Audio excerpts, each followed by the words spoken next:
Odisha plus खबर ही मुझे Nirmal Mishra Dhenkanal parliament constituency campaign committee chairman. आज्ञा मुझे कहूँ ना बर्तमान ओडिशा जाक समस्ते गोटे कथा कहते आलू जो आलूर रेट 20 टंका भितर रहा कथा से आसिक 50 टंका 60 टंका 70 टंका टपिला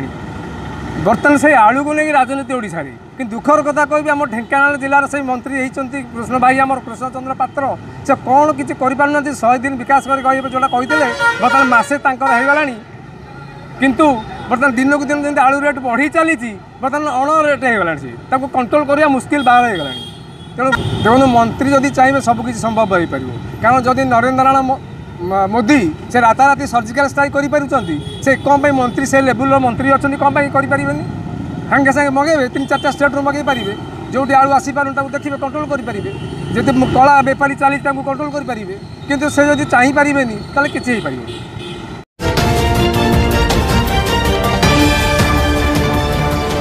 ओडिशा प्लस खबर ही।